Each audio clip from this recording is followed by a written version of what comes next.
When I was accepted into this elite boarding school, my parents gave me $50 a month for living expenses. The following year, my younger sister, Nora, got in too. My parents, gritting their teeth, sold our house and bought Nora a string of expensive items, all so she'd feel confident making friends in this environment. On her first day, Nora saw me. She saw me neglecting my studies, running errands for the rich kids day in and day out. She immediately lashed out, "Mom and Dad worked so hard to put you through school, and this is how you treat them?" I'd never do anything so embarrassing. I quietly glanced down at the wallet in my hand. Inside, my bank card held the $100,000 I'd already earned at this school, sitting untouched. Right, I thought. You said it, now stick to it. Focus on your studies, and don't try to muscle in on my business. Nora had just transferred in that day. Her uniform was pristine and perfectly ironed, a stark contrast to my worn-out one, which I'd bought secondhand from a scholarship student a year older than me. Before she arrived, my parents had specifically warned me. "Nora is extremely sensitive," they said, "not thick-skinned like you. Try not to openly acknowledge your relationship with her. We don't want other students looking down on her." So when Nora grandly introduced herself to the class, I simply lifted my head for a moment, then slumped back onto my desk and dozed off. Nobody in class seemed to pay much attention anyway, everyone was busy with their own affairs. Nora stood frozen for a few seconds, then, realizing her awkwardness, offered a strained laugh before walking straight to the empty seat in the front row. The classroom fell silent, a strange, sudden quiet. Everyone's eyes, just as Nora had probably wanted, were fixed on her. But she didn't seem to notice the problem, calmly placing her belongings on the desk. It wasn't until the silence became unbearable, even for her, that Nora finally spoke up, "Is something wrong?" Chloe, who was sitting behind her, expertly applying makeup, gave a subtle warning. "Someone no one dares to mess with sits there. You'd best find another seat." At this, Nora's eyes visibly brightened. She turned back. "I'm here to study seriously. I don't care who I sit next to. But I care." Ethan Hayes' shadow appeared in the classroom doorway. He glanced at the rather cute stationery Nora had laid out on the desk, his brow subtly furrowing. Nora held her head high, looking him directly in the eye, showing no fear. "This seat is empty. It's a two-person desk, and you're sitting alone. Isn't that a waste? You don't need to mind me. I'll just quietly read my books. I won't say another word to you, so please don't look at me like that." Ethan scoffed. "You're already saying quite a lot." He didn't give Nora a chance to respond. 1, 2. Before he finished counting, I sighed in resignation, slowly pushing myself to my feet. I walked over to their desk, quickly gathered all of Nora's things, and tugged her wrist back to my seat near the back of the classroom. Nora was clearly displeased. She yanked her hand away, questioning in a low voice, "I was having a perfectly normal conversation with a classmate. What are you interfering for?" As she spoke, she reached for her backpack, intending to return to her original spot. I put my hand down on her bag, pushing it back. "Consider it my sisterly concern," I said. "Listen to me, don't stir up trouble with people you shouldn't. I've had enough of Ethan's foul temper. He hates anyone getting close to him and shows no one any respect. Everyone keeps their distance from this big shot. Even I refuse to take on any tasks related to him." Hearing this, Nora's eyes gained a new spark of confidence. "It's just that none of you are capable enough," she said. My eyelid twitched. It seemed people really should learn to mind their own business to keep the peace. I released my hand, no longer stopping her. Nora, getting her way, grabbed her bag, ready to return to Ethan's side.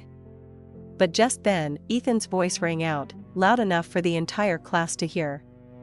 "Someone just dirted it. Get me a new desk and chair immediately." Nora's expression froze, her steps halting mid-stride. Under the gaze of everyone, she slowly turned, gritted her teeth, and finally, unwillingly, stomped back to sit beside me. During the first academic class, I practically slept with my eyes open, enduring until dismissal. Nora couldn't help but needle me. Sleeping in the very first class?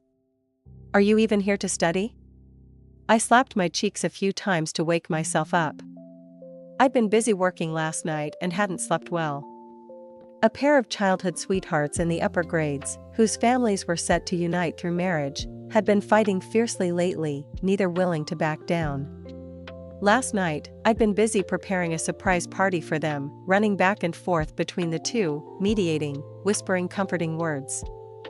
I finally managed to coax the young master and heiress into a happy reconciliation, leaving me utterly exhausted. But the fee for that job was generous, bringing me another step closer to my savings goal. The moment I finished speaking, Nora's gaze turned unreadable. "Sophie," she said, "you're always so careless with your reputation, aren't you?" I was still groggy and didn't immediately grasp what she meant until she pulled her chair a bit farther away, a disgusted look on her face. "Don't spread your germs to me." It was then I understood, and I almost laughed at the absurdity. I clapped her on the shoulder. "Too late. You've been infected. Might as well come along for the ride." Seeing her genuinely startled, I rolled my eyes, gathered my things, and prepared to leave. Nora, a little surprised, called out, "Are you skipping class?" I pulled out my phone and held my schedule close to her face. "Today, there's only one academic class. The rest are horseback riding and golf." Nora still looked confused. "Even if you don't understand, you still have to stay and learn, right?" I put my phone away. Horseback riding requires your own horse and saddle. Golf requires your own clubs. My parents only give me $50 a month. I can't afford any of that. Hearing this, Nora's eyes involuntarily fell to her own brand new uniform. Each year, this school offers a few scholarships for underprivileged students, randomly chosen from those with excellent academic records. These are called supported students. In my junior year, I was fortunate enough to be selected. When I joyfully shared the news with my parents, they looked at me with an unusually serious expression. "You're happy about a little luck like this? This random selection mechanism is truly outdated. Your sister is smarter than you, more clever. She even skipped a grade in elementary school. She's the youngest student in her class now. Based on ability, she should have been chosen, not you.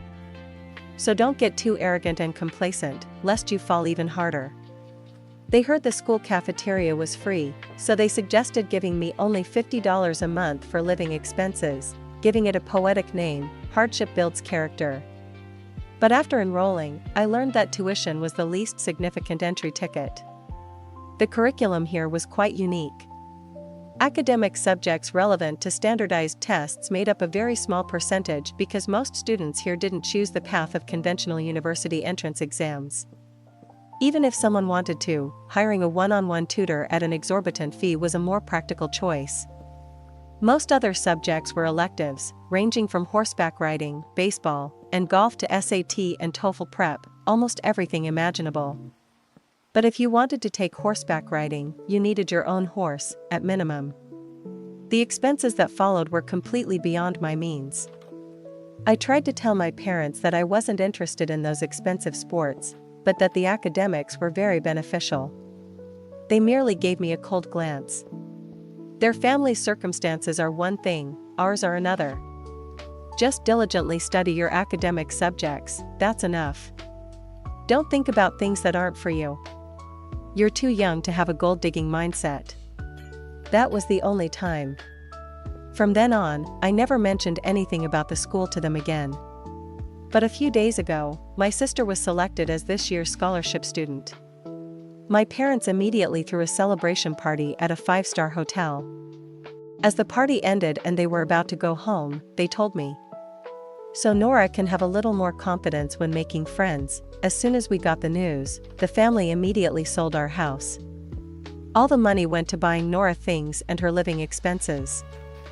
Now the three of us have to live in a cramped rented room. Even so, my parents' voices were sweet. We'll just suffer a little now, later, when Nora has a bright future, our whole family will live better. Hearing those words, my heart was strangely calm. I only asked one question, so, where's my room? Perhaps they hadn't expected such a question. They froze for a moment, then stammered an explanation. You've rarely come home since you started school. After you graduate, you'll go to college somewhere else and then rent your own place, so we didn't factor in your room. You know, a 3-bedroom house is much more expensive than a 2-bedroom. Our family is in a special situation now, can you understand, Sophie? I couldn't even cry. I just offered a strained laugh. Yes, I understand. After all, I won't be coming home anymore anyway. Even if you can't afford it, you could at least borrow equipment, right? That's no reason to skip class. I hadn't expected my sister to understand my situation, but I also hadn't realized she was so naive. I gave a cold laugh. Because I'm the kind of person who has no self-respect, I skip class to use that time to earn money. What are you going to do about it? Nora hadn't expected me to admit it so casually. She laughed out of anger. Anyway, I won't be like you. Short-sighted, only seeing immediate benefits. I'm going to study hard and turn the students here into my network. That's how I'll change my life. I quietly glanced at the bank card in my wallet. It held $200,000 I'd earned at this school. Retaking exams or studying abroad, both paths required a lot of money.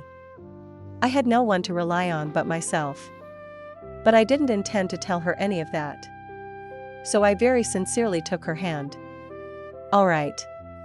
You said it, now stick to it. Remember to focus on your studies, and don't try to muscle in on my business. The job I did last night was neat and tidy. Mrs. Wallace met me at a coffee shop, handing me a check for $40,000. My Lily told me she and Daniel Johnson have made up, she said. This is the remaining amount. Take it. I quietly accepted the money, my gaze lingering on the unfamiliar woman sitting next to Mrs. Wallace. Oh, sorry, I forgot to introduce you, Mrs. Wallace said. This is Mrs. Hayes. She has something she'd like to ask you. Hearing this, I immediately sat up straighter. My work was diverse. Running errands was just for pocket money. My real income came from my relationship brokering service. These privileged kids, accustomed to being pampered since childhood, found themselves in a school where everyone was equally privileged. A minor conflict could, at best, sever a friendship permanently, or at worst, affect 2 entire families. I quickly spotted this untapped market. From best friends in high society to childhood sweethearts on the verge of an arranged marriage, I could mediate any relationship. After a successful resolution, I'd receive a thank you fee from both sets of parents, amounts ranging into 6 or 7 figures. To this day, I'd never failed a case. In this line of work, there was an unwritten rule: no third parties present for unresolved issues. After Mrs. Wallace left, Mrs. Hayes handed me her business card. Black background, gold lettering. A single, elegant, yet intricate haze on it. Everything about it screamed wealth. She looked quite young and spoke softly. I have a task here that's even harder than mediating student relationships. I wonder if you'd be willing to take it on. Just tell me, I said. It concerns my Ethan. At the name, I nearly choked on my saliva. Ethan? Which Ethan? Mrs. Hayes just smiled, not answering. I realized I'd asked a superfluous question. In our school, you could throw a brick and hit a dozen kids named Hayes, but there was only one the Ethan. I forced a laugh, wanting to retreat immediately. I'm sorry, Mrs. Hayes, I really can't take on anything involving Ethan. I was about to stand up when Mrs. Hayes slowly took a sip of coffee. Name your price, she said. If there were 4 words in this world impossible to refuse, they certainly weren't I love you, but name your price. I, with utterly no backbone, sat back down. Go on, I said. Mrs. Hayes explained that in previous years, she and her husband had been busy with business abroad, and Ethan had been largely left to his own devices. Now that their business was stable, she wanted to return and care for her family, only to find Ethan had become a little tyrant. His moods were erratic, and he had absolutely no friends. If it weren't for his bodyguards always trailing him, he might have been beaten up by now. So, she wanted me to help him in school, to smooth over his relationships with other students. Any method would do, as long as it made his life a little easier. In that moment, I felt that not everything in the world could be solved with money. At least, making Ethan universally liked certainly couldn't. Seeing my hesitation, Mrs. Hayes added, "I can also offer you an additional condition. Anything you want is yours." But thinking it over, no matter how unlikable someone was, they still had the right to make friends. I immediately nodded, holding up 2 fingers. 200,000. That's the most I've ever earned in total. Mrs. Hayes blinked at me, then suddenly let out a gasp of relief that startled me. "I thought you meant 20 million, she said. "If that were the case, I'd have to discuss it with Mr. Hayes." As if afraid I'd change my mind, she hastily pulled out a check and gave me the full amount. Before leaving, she smiled brightly. "Miss Sophie, thank you." I looked at the check in my hand, silent for a long time. Had I undersold myself? That night, I immediately drew up a list of everyone Ethan had ever offended. The sheer volume of work was staggering. I quickly changed tactics and listed everyone Ethan hadn't offended. The result, not a single person. I almost passed out. The next morning, Chloe, who loved gossip and makeup, rushed over to tell me. At golf class yesterday afternoon, Nora hadn't bought her own club yet, so she just grabbed one of Ethan's spares. Ethan had no idea. It wasn't until after class that Nora brought the slightly dirty club back to him, and even told him to give her his contact info so she could settle the rental fee later. Ethan was so furious he threw the club 800 miles away. Nora didn't back down either. She stood in front of everyone and said Ethan was too arrogant. I took a deep breath. My second-hand embarrassment was flaring up again, my toes curling inside my socks for a long time before I asked, "And then what?" Then Ethan yelled at Nora until she didn't know what hit her. Oh, right, he also demanded she pay for a whole new $18,000 set of golf clubs, and he wants the payment within a month. But Nora actually seemed really happy. She was smiling all afternoon. Don't you think Ethan's insults have made her lose her mind? I had a slight headache. As soon as I saw Nora, I asked, "How do you plan to handle the golf club situation? If you're willing to apologize, I might be able to help mediate between you two, at least to reduce the compensation." I wasn't saying this to save the family money, but because helping Ethan smooth over his relationships with other students had become my most important job. While Nora wasn't causing major problems, pushing someone too far could also backfire. To my surprise, Nora completely misunderstood me. She stared at my face, a sneer spreading across her lips. "Now I finally understand why Mom and Dad only like me and not you. It's because you're a short-sighted idiot. If you help me mediate the relationship, what reason would I have to get close to Ethan?" I took a deep breath, silently marveling at the diversity of human nature. I turned and crossed Nora's name off my work ledger. "Fine," I said. "Pay him." As soon as Ethan appeared, Nora immediately grabbed her wallet and ran over. "Ethan, let's talk about yesterday." With that, she pulled out a few $100s in cash. "My card is having some issues. I can't withdraw that much money right now to pay you. This money was originally for books, but I believe in keeping my word. I said I'd pay, so here. Take this first, and I'll pay the rest in installments." Ethan looked at the stack of money and laughed. "Haven't seen such a mini stack in a while. Won't the wind just blow it away?" Nora looked flustered, quickly hiding her hands behind her back. "It's really just a card issue, I can afford it. I have another way to compensate you. You definitely haven't seen anything like it." A few days later, a similar scene unfolded. This time, Nora proudly presented Ethan with a red-painted golf club. "I dirted your club, and you demanded compensation. Let's just say we're even now. See? I took that club home, cleaned it thoroughly, and even redecorated it. Red is the color of passion. Ethan, are we good now?" Ethan's face was as dark as a storm cloud. Seeing this, Nora immediately added, "It took so much effort to find the club you threw. Look, I haven't slept well these past 2 days, I even have dark circles under my eyes." Ethan stared at the golf club, painted like a Christmas candy cane. Nora bit her lip. He ground out, "If you're sick, go get help." Nora, who had been smiling brightly, immediately stiffened. She looked at Ethan in disbelief, as if completely unhappy with how the story was unfolding. "How can you say something like that?" Ethan gave a cold laugh. "Or would you prefer to talk to my lawyer? Now, not only do you have to compensate me for the golf club, I'm also demanding compensation for emotional distress." Nora trembled all over. She bit her lip, suppressing tears, then pulled out all the cash on her person and threw it at Ethan. "I only borrowed your club for a bit. Why do you have to humiliate me again and again? You're a jerk. From now on, I won't put up with this anymore, Ethan. Just you wait."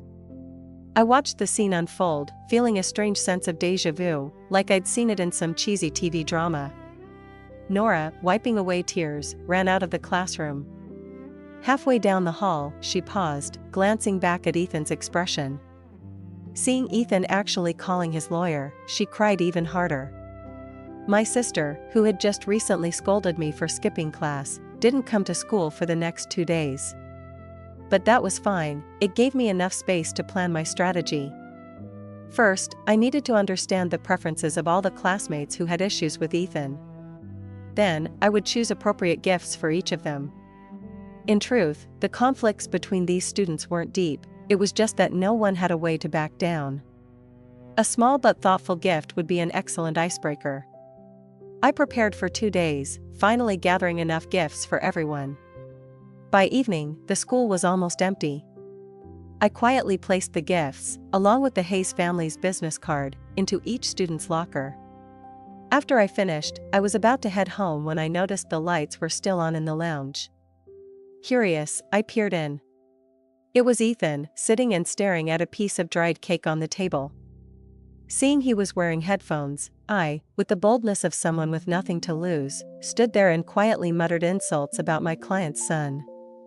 Huh. The melancholic prince. I turned to leave. Ethan's deep voice echoed behind me. My noise cancellation isn't on. I froze, turning back.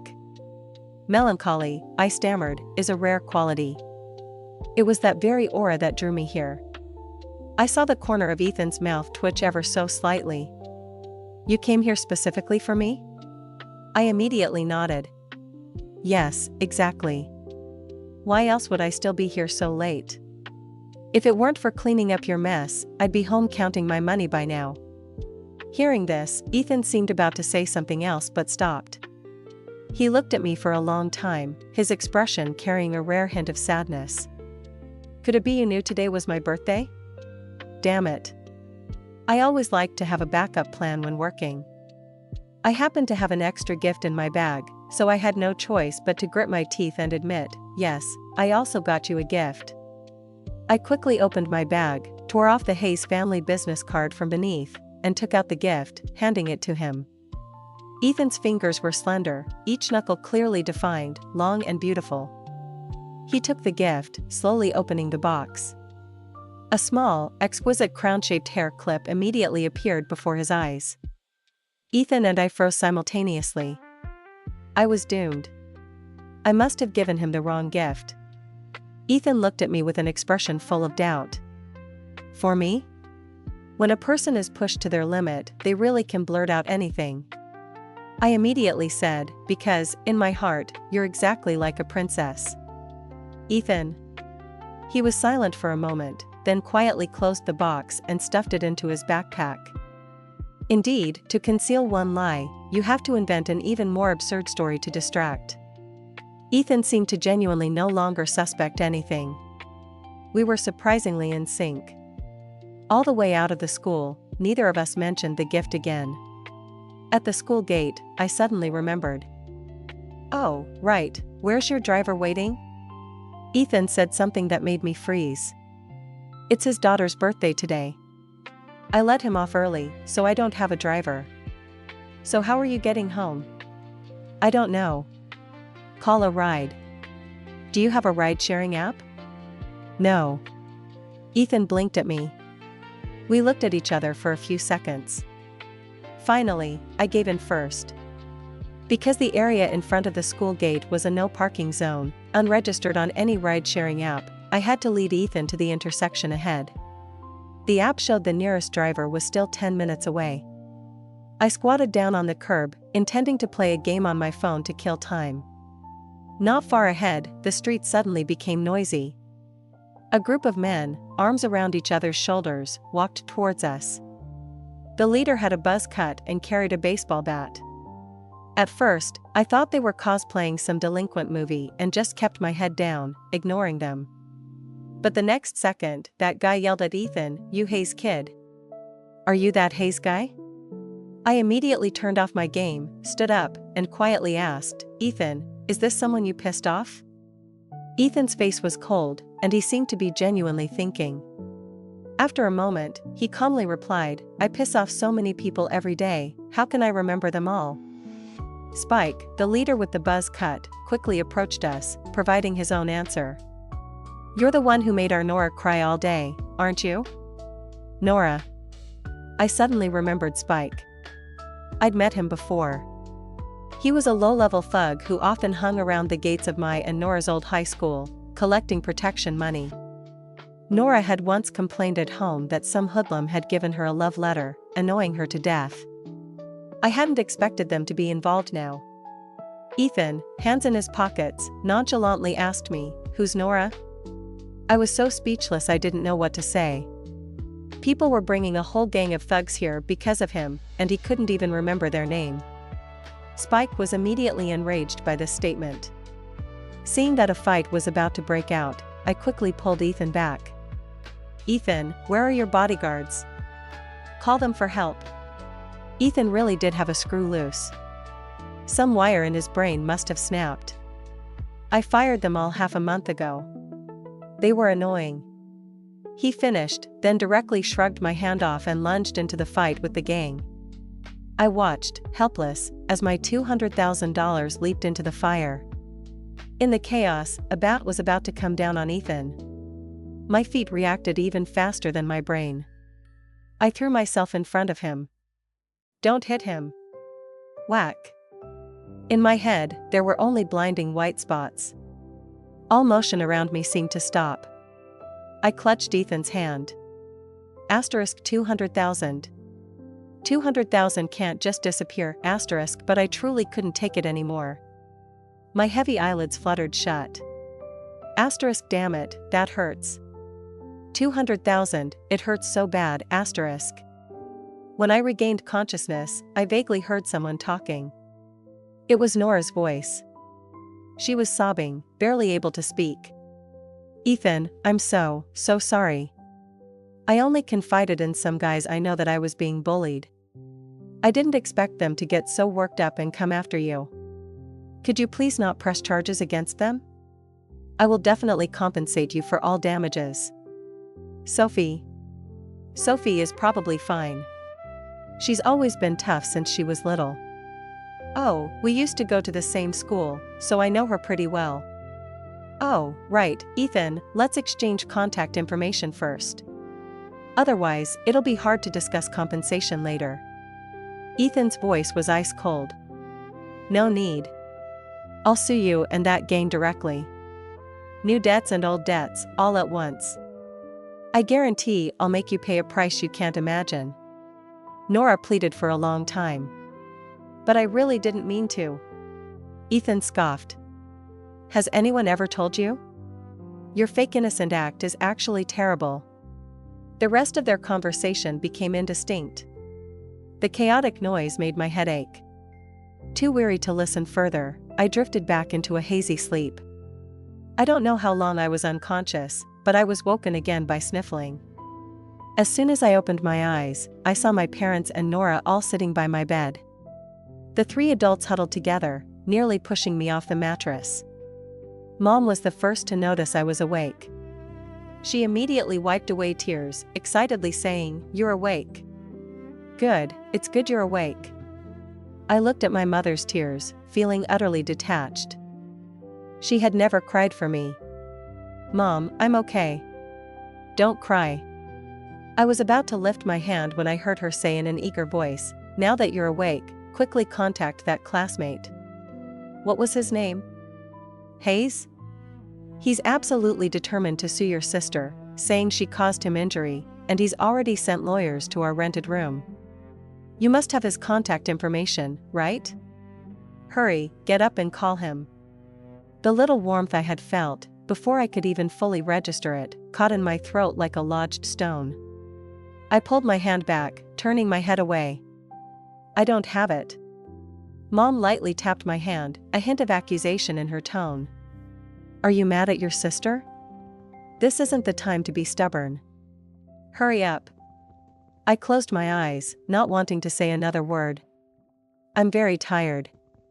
You all being here makes it hard for me to rest." Mom immediately looked annoyed. "Are you still pretending with me? A tiny wound, and you've slept for days. You're definitely fine. Right now, your sister's situation is more important. Do you want to see her with a criminal record?" I couldn't help but give a cold laugh. "So what if she gets a criminal record? She's the one who called those people to cause trouble." Besides, I opened my eyes, looking directly at my mother, who no longer had a single tear. "Since I woke up, have you asked me a single question?" "Mom, my injury hurts a lot too." My mother looked at me, her gaze beginning to waver. She awkwardly stood up, moving aside and wringing her hands. "Oh, don't tell me these things. I'm just an uneducated woman. What can I do if you're in pain?" Dad frowned. "How are you talking to your mother? You think you're so grown up now, don't you? Your mom and I worked tirelessly to put you through school, and now you won't even help your sister with a small thing. You ungrateful brat." I quietly looked at the family before me. When I was little, I didn't understand why my parents only loved my sister and not me. I was born and left in the countryside, while my sister was born and lived in the city, taking their family name. It wasn't until I was in middle school that they brought me to live with them, so I could attend the same school as my sister. As I grew older, I understood. Sometimes, guilt can morph into a distorted form of resentment. Because they didn't know how to intimately make amends, they simply denied everything. By now, I no longer hoped they could share any love with me. What was that worth anyway? So I complied with their words. "All right, I'll contact Ethan. Because I plan to sue Nora along with him." Hearing this, all three of them stared at me with astonished expressions.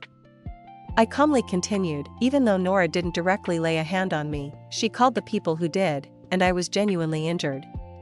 So I will pursue Nora to the very end." The moment I finished speaking, Dad, who was sitting closest to me, raised his hand and slapped me directly across the face. A crisp smack echoed clearly in the hospital room. Mom gasped, covering her mouth. Only Nora watched silently, her eyes seeming to mock my futile resistance. "How dare you say that?" Dad yelled. "If you hadn't shamelessly clung to that Ethan, would they have accidentally hit you? A girl who says things like that, don't you dare tell anyone you're my daughter after this." My face immediately burned, completely shattering my last illusion about this family. I gave a soft humph. I slowly turned to look at the middle-aged man trying to assert his authority through violence, not sparing his feelings as I revealed the truth. "Do you really think being your daughter is such a great blessing? I haven't desired it in a long time. If I hadn't stepped in, and that bat had actually hit Ethan, what would the consequences have been? Did any of you ever think about that? Our family, your family, all of you would be ruined." Mom trembled, still trying to mediate and gloss things over. "Perhaps your sister had boundaries. Those people only meant to scare Ethan, they didn't expect to actually hurt you. You know, your sister has always been smarter than you since childhood. She even skipped a grade, so we should listen to her. Who knows, we might even seize this opportunity to climb up to the Hayes family." My mother wanted to continue, but I immediately cut her off. She didn't skip a grade. I was held back. I'm 19 this year, have you forgotten? They had always used Nora skipping a grade as proof of her intelligence over mine, but they talked about it so much they forgot the truth. That year, they were the ones who said they wanted me to be in the same class as Nora to look after her, so they forced me to repeat a year. Now, that same fact had become the reason for the whole family to agree to someone doing something foolish. Your good daughter, in her attempt to latch onto the Hayes family, threw an $18,000 golf club into the mix. Ethan said it must be paid off within a month. Originally, I could have helped you mediate, at most, you'd just pay for cleaning. But now, I don't want to. The house has been sold, see if you can sell anything else to cover this hole.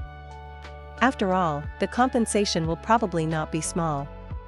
My father froze. Golf club? What golf club? Nora hastily tried to smooth things over. It's nothing, just a very cheap club. I nodded, speaking softly. Yes, not much. Only about $18,000. What? My father's voice was hoarse. Nora, indignant, immediately retorted, that was an initial investment. Only when I stand at the same level as Ethan Hayes will I have the right to become Mrs. Hayes. Mom trembled and burst into tears. Stop dreaming of climbing so high. Please, Nora, go apologize. Just say our family really can't afford to compensate, say some nice words, that's all. Nora gave a cold laugh. Such demeaning things? Only Sophie would do them. You don't have the ability to elevate me, yet you want me to be like you, live an ordinary life forever? I'm telling you, I don't need your help. I can become Mrs. Hayes myself. My father could no longer tolerate it. He jumped up, glaring at Nora. I shouldn't have sent you to that damn school. You've only been there a few days, and you're already just like your sister, vain, fawning over the rich, looking down on the poor. I laughed, a laugh born of anger. It was the first time I'd seen him furious with Nora, yet he still managed to kick me while I was down. If they liked playing favorites so much, I'd give them the opportunity to pour all their love into the one they wanted. I decisively spoke all the words I had buried deep in my heart for so long. You're disappointed in me, but I've also lost all illusions about you. From now on, you don't need to remember that you have a daughter named me. After all, Nora is so wonderful, you definitely shouldn't let me corrupt her anymore. I smiled, calmly speaking the words I had kept hidden deep within. I had imagined this moment countless times, but when it actually happened, I felt a sense of relief. Fortunate that at this moment, I had enough courage and capability. Even if I had to continue alone, I could do so with dignity, because I was no longer the helpless child I once was. My father was stunned at first, then he started screaming curses at me like a madman. My mother covered her face and wept, collapsing onto the floor, exhausted. When a nurse heard the commotion, she immediately called security to restrain my father. The family, in chaos, began to accuse and blame each other. Eventually, they were all escorted out. The hospital room returned to silence. I quietly picked up my phone, blacklisting all 3 of their contacts. Only then did I let out a long sigh. The hospital room door creaked open again. Mrs. Hayes, who knows how long she had been standing outside, must have heard the entire spectacle. She offered a polite smile, sitting in a chair not far away. It's truly unfortunate you have such a family, Miss Sophie. I straightened slightly, speaking directly. Mrs. Hayes, the animosity between my family and me will not affect our business. How you choose to deal with them is no concern of mine. He sues them, I earn my money. Mrs. Hayes was slightly taken aback, as if she hadn't expected me to be so blunt. The smile on her lips became a little more genuine. You truly are a very clever girl. After interacting with people like that, I learned one thing: the more arrogant they are, the better they are at pretending. No matter the circumstances, they always appear polite. But in reality, they've long since assigned a monetary value to others in their hearts. Just now, Mrs. Hayes had outwardly expressed pity, but she was actually testing me. If I had still been entangled with the family, she would certainly not have hesitated to deal with me as well. After a blow, one must naturally offer a reward. On the day I was discharged, I learned that all my hospital bills had been paid. The signature line simply bore a single Hayes. I immediately returned to school. Nora's belongings had been removed. Chloe told me that on the second day after the incident, Nora had been expelled. But somehow, she snuck back into school and caused a ruckus. She claimed that my injury was a family matter, and no one had the right to expel her. Nora even publicly revealed our family relationship just to keep her place at school. But even now, she still didn't understand. The real issue wasn't my injury, it was her approach to Ethan. In this social circle, you can earn money from them, but never, ever think you can truly enter their world. That's the boundary. Chloe finished telling the story vividly. Just then, Ethan walked into the classroom. He stared at the bandage on my head, which I still hadn't removed, for a long time. "Let's talk," he said. In the lounge, it was just the two of us. He quietly looked down at me sitting on the sofa, lost in thought. I felt the atmosphere was a little awkward, and my mind short-circuited. I raised my hand and blurted, "Hello." He didn't answer. The atmosphere became even more strained. I racked my brain, trying to think of what to say next. Ethan suddenly dropped a strange, non-sequitur question. "Do you like me?" Any normal person would have asked about my injury first. To ask, "Do you like me?" upon meeting? No wonder he had no friends. I was silent for a moment, then shook my head. "No." Before I could finish, Ethan turned away, his back to me. "You don't need to answer. I understand." What? Ethan continued to talk to himself. "I can try to let you into my life." Brother, you seem to completely misunderstand everything. I even began to wonder if me shielding Ethan from that bat was just a dream. That blow must have hit him directly on the head. He wouldn't say something like that if his brain hadn't short-circuited for at least 10 years. I don't know what he was avoiding, but he just mumbled, "The air in here is too stifling," and then ran off. I turned to look at the air purifier in the room, which was working perfectly fine. Stifling where? Ethan's peculiar actions weren't limited to that. After I left the lounge, I found he had had someone move all my belongings to the seat next to his. Chloe, who sat behind me and never missed an opportunity for gossip, immediately asked excitedly while Ethan was away, "What's going on? Why did you move here?" I showed her the list of Ethan's errands he had just sent me. "Don't think too much into it," I said. "I'm just here to be young Master Hayes's personal assistant." Ethan's actions actually helped me quite a bit. At least I could deal with his conflicts with classmates from the outset. Every day, letters filled his desk drawer. I would differentiate between challenge letters and love letters by the color of the envelope. Love letters were left untouched, placed back in their original spot. For challenge letters, I recorded the sender's name, then immediately went to buy apology gifts to mediate. I thought I was being very discreet. Until one day, Ethan tossed a stack of pink love letters onto my desk. He rested his chin on his hand, a hint of a smile in his eyes. "Checking my mail every day? Are you jealous?" "No need to peek, you can take them all if you want." "I'm not interested anyway." I was terrified. I quickly stacked the love letters back onto his desk. They're all from young ladies. What if it really affects a family alliance? Mrs. Hayes would kill me. No, you should still read them. What if you meet someone you like? The smile in Ethan's eyes deepened. "I never realized you were a jealous sourpuss." I quickly waved my hands. "It really has nothing to do with me. Whether you read them or not is up to you." Ethan's smile slowly became cold. He looked at me for a long time, then, for no apparent reason, became furious. He kicked his chair over and stormed out. Blockhead, his temper came and went quickly. By noon, he sent me a list of what he wanted to eat and even, rarely, said thank you.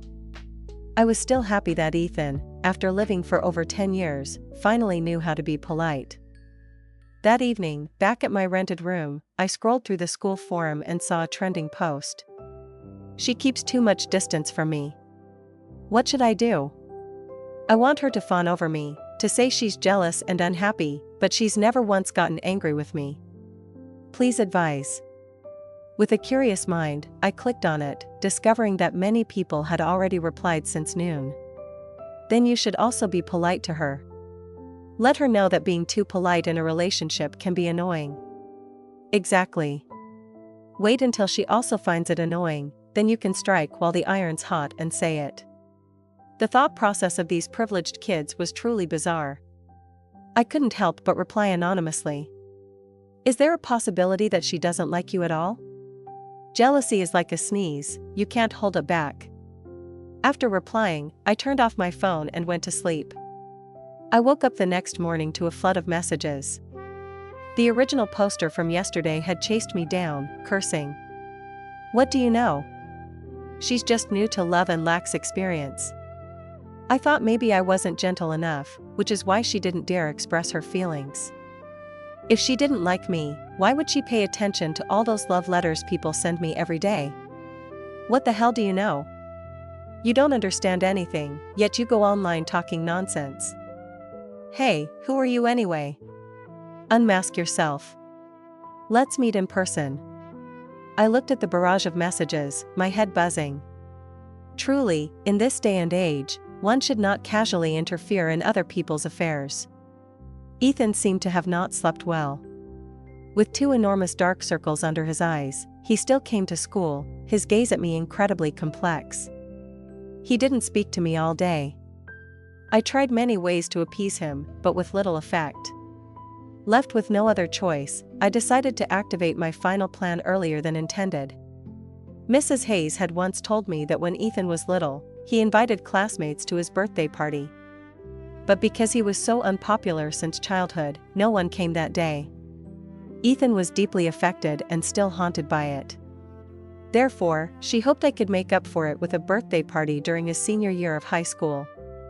Over this period, thanks to my mediations, most classmates no longer harbored deep resentment towards Ethan. I secretly sent invitations to everyone, hoping they could come to Ethan's birthday party this weekend. The venue was a beachside hotel sponsored by Mrs. Hayes herself. After almost all the preparations were done, I finally sent a message to Ethan. This weekend, would you like to go to a beachside hotel for a getaway? Ethan, who usually replied very slowly, responded almost immediately. Not ideal. What time? I thought for a moment.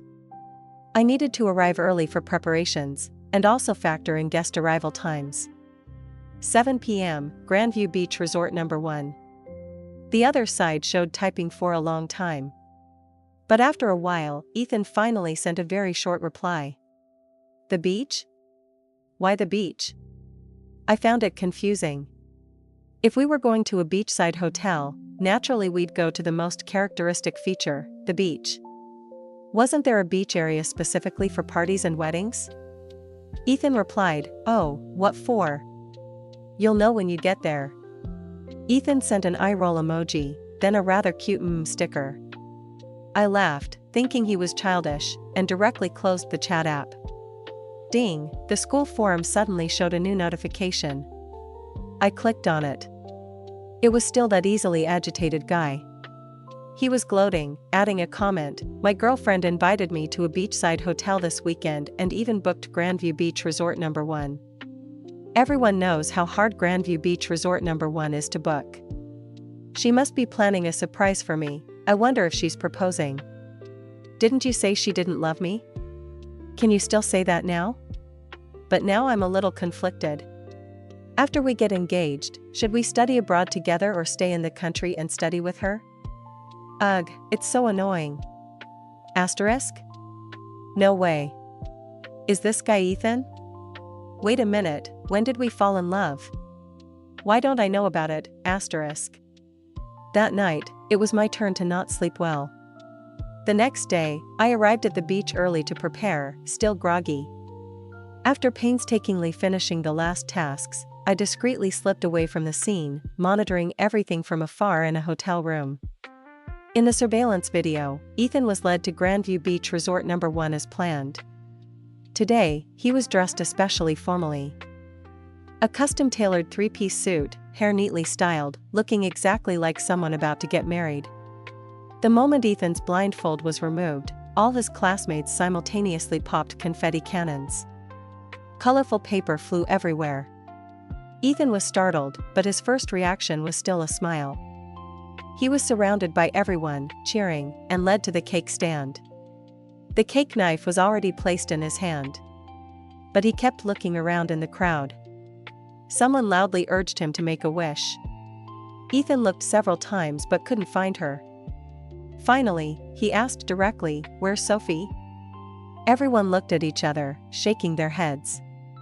"Oh, right, where is she? She's the one who invited us, but why isn't she here?" Ethan frowned slightly. "She specifically invited you all to my birthday. Isn't there some other special ritual?" One person, not paying much attention, waved his hand. "Never mind that. Make a wish and cut the cake first. We'll open champagne later." The atmosphere heated up again. Ethan's temper was much more restrained than before. Despite some lingering doubt, he cooperated with everyone, cutting the cake and opening champagne. After everything was done, he tried to quietly slip away, but was pulled back by classmates to continue the celebration. The scene was even more harmonious than I had imagined. Finally, I could rest assured and report to Mrs. Hayes. I was about to video call my client when I realized she had been standing behind me all along. "Miss Sophie, you did an excellent job." I jumped, nearly dropping my phone. Recovering, I immediately greeted her. "Mrs. Hayes, why are you here so suddenly?" She looked at Ethan on the screen, her eyes full of tenderness.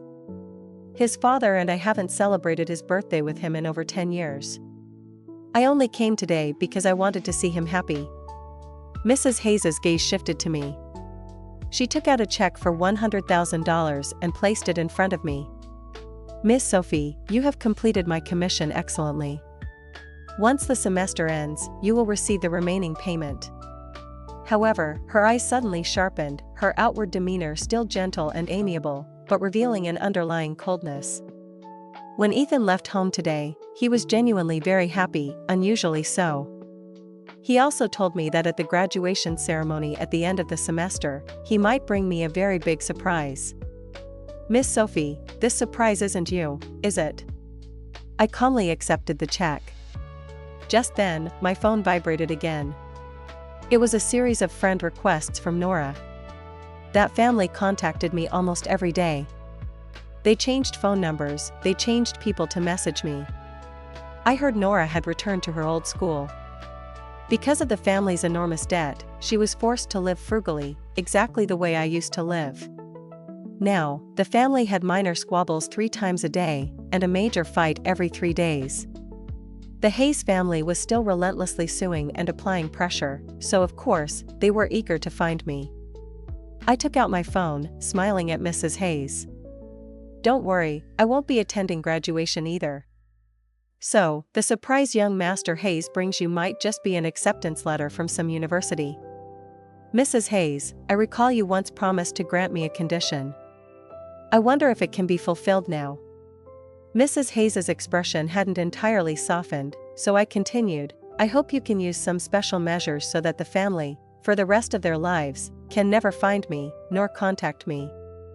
Hearing this, she slightly raised an eyebrow, her expression finally softening a bit. "Is that all you want?"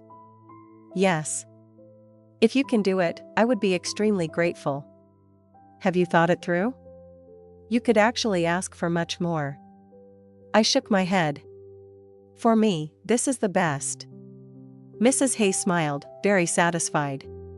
She gently patted my shoulder. "Of course, no problem.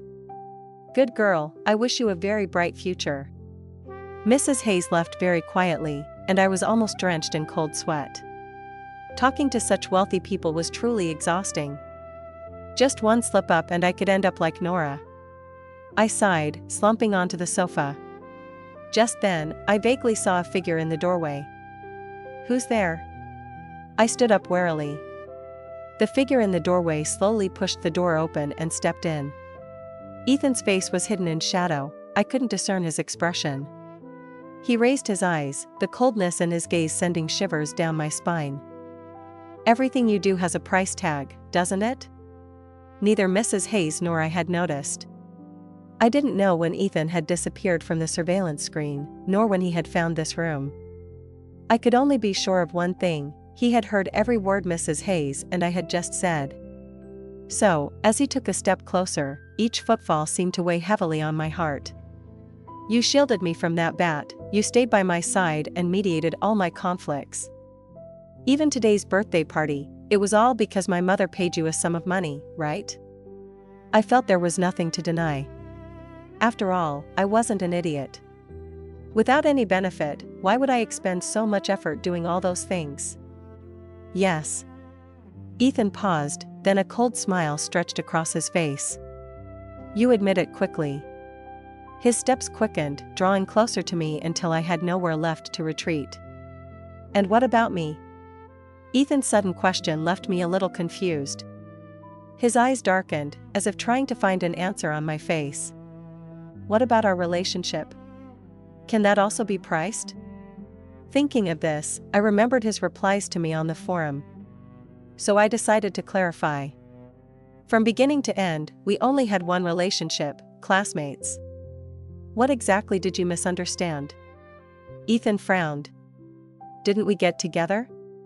When people are utterly speechless, they really do laugh. I rubbed my forehead, giving a wry chuckle, feeling the scene before me was comically absurd. Ethan, who told you that entering someone's life means confessing feelings, means agreeing to be together? He immediately retorted, who lets a stranger into their life? Seeing my silence, he continued to ask, it's okay if you misunderstood before. So I'll ask you again, do you want to be with me? I sighed, pushing his shoulder and stepping out of his stifling encirclement. No. Why not? I gathered my belongings, tucking the check into the innermost pocket of my wallet. I reached the door before turning back to answer him. It's very simple. Because being together requires love. Ethan, is there anything about you that makes me like you? He wanted to speak hastily, but the words caught in his throat, unable to be uttered. I laughed. See? Even you can't say it. You feel a connection only because I've done things that benefit you during this time. As the beneficiary, feeling happy is very normal. I don't blame you. After all, I've received my payment. But that's as far as we go. Ethan was quite a simple person, but that didn't change the arrogance his status afforded him. When I was in the hospital, he never visited. After I was discharged, he never thought to ask about my injury. All the things I ran around doing for him, he saw. But before he knew I was getting paid, he still took it all for granted. Enjoying being loved is human instinct, loving is going beyond human instinct to actively give love. Clearly, Ethan couldn't do that. I'm sorry for leading you on, but what I've said is enough. If you continue to misunderstand, that's your problem. According to my agreement with Mrs. Hayes, I will still take care of your school life until graduation in another month. After everything is over, we will no longer have any contact. That's all. With that, I turned to leave. Ethan, a little panicked, spoke again. Wait. If everything can be priced for you, then what is your affection worth? I'll buy it. Hearing that, my steps faltered. When I turned to look at Ethan, I suddenly found his face somewhat familiar, the kind of face those damn rich kids had. So I smiled, raised my middle finger at him, and said, you can't afford it. Until you can buy yourself a meal without relying on your family's money, don't say such big words. I didn't look back, leaving. It wasn't until I stepped out of the hotel, and the night wind blew from all directions against my face, that I felt a little better.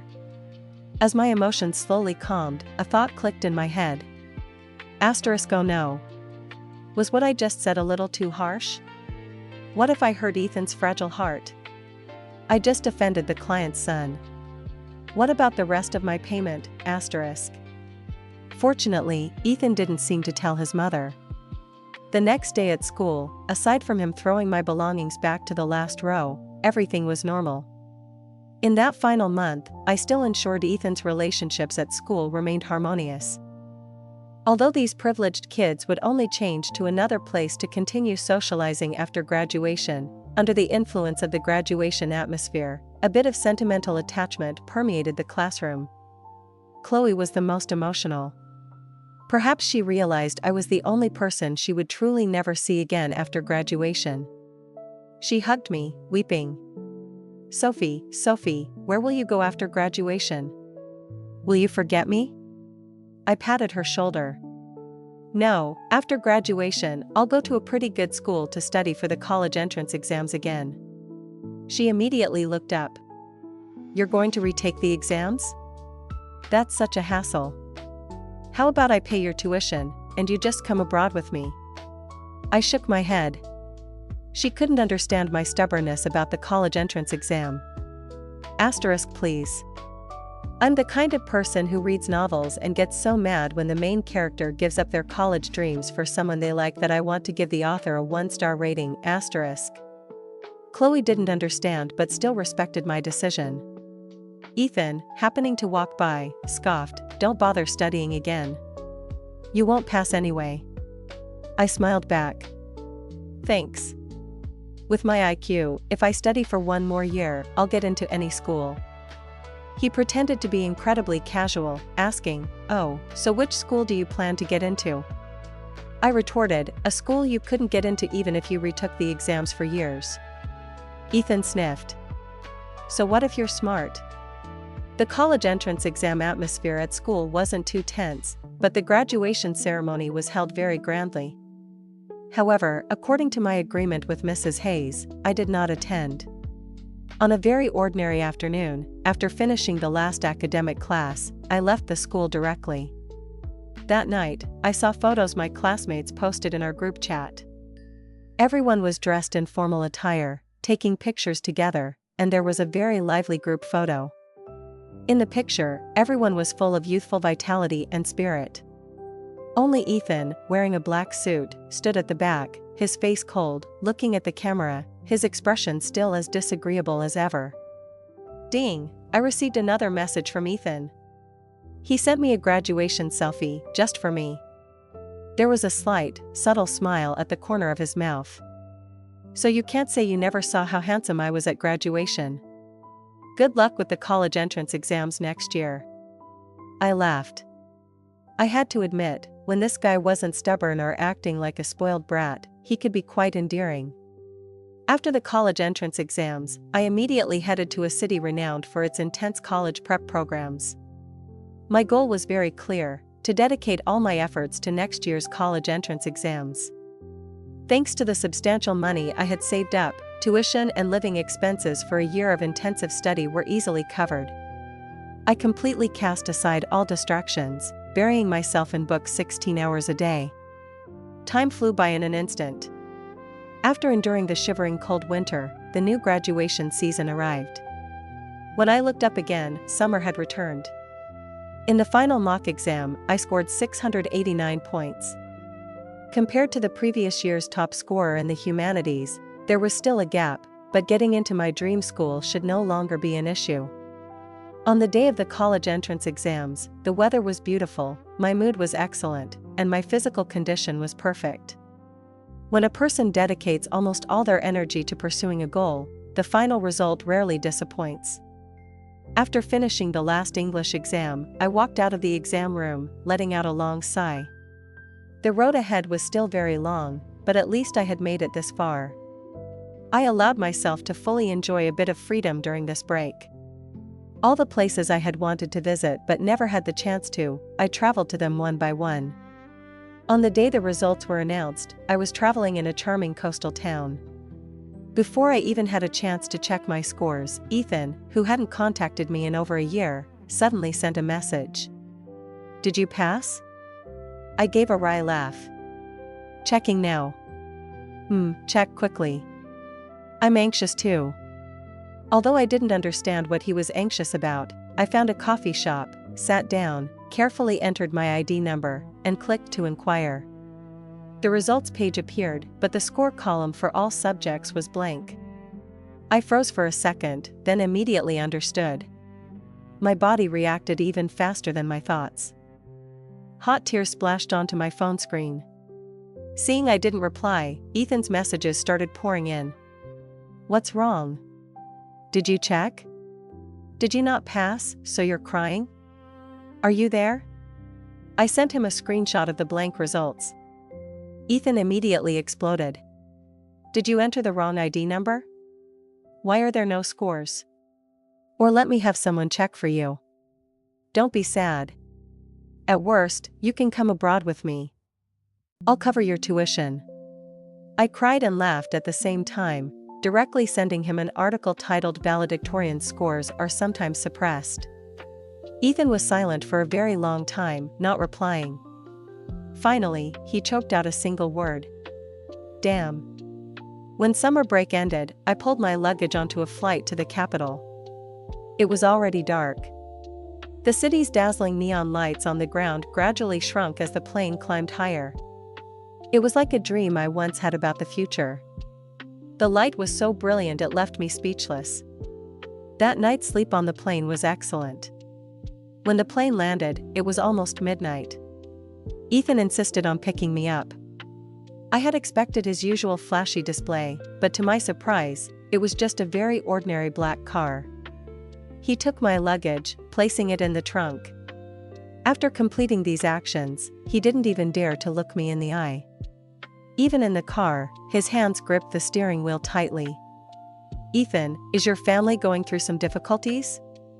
He glanced at me, seeming to gather enough courage before speaking. I told my family that besides tuition, living expenses only need to be enough to survive. Didn't you say I only knew how to rely on my family? I want to prove to you that I'm not just some spoiled brat. This year, I've enrolled in an exchange program at your university. I should be there for more than 2 months. You can use these 2 months to evaluate me. Before I could react, Ethan floored the gas pedal and sped off. The sudden acceleration startled me, making me recoil. Ethan also realized he was overly agitated and immediately slowed down. Sorry about that. I'm a bit nervous. If you haven't decided yet, you don't need to rush to answer. Anyway, I'll be following you around for the next 2 months. Hearing this, I finally took a good look at Ethan. Compared to a year ago, he was a bit thinner, his hair cut shorter, his style of dress much tidier than his previous lavish, West Coast look. He looks more appealing now. I rolled down the car window. The cool breeze on my face always lifted my spirits. Alright, you can try. I'll watch your performance. Perhaps in that year, Ethan had changed quite a bit. He slammed on the brakes again. I was so annoyed I almost wound up to punch him. Ethan, however, just chuckled foolishly. After pulling over, he leaned over and hugged me directly. Thank you. I suddenly remembered the form from that year. So I laughed and asked, so, what now? Aren't you afraid that being polite means you don't like someone anymore? Ethan's body immediately stiffened. He turned to look at me. You're the one who said couldn't help it back then, aren't you? I burst out laughing. What's couldn't help it? It's the nickname I gave you. He complained, frowning. Do you know that one sentence from you kept me awake all night? You're really wicked, Sophie. I still remember that sentence to this day. You know what? This time I won't hold back. I'm going to make you like me so much you completely can't help yourself. Don't laugh anymore. I'm serious. Stop laughing. My ears are turning red. Alright, let's take it slow.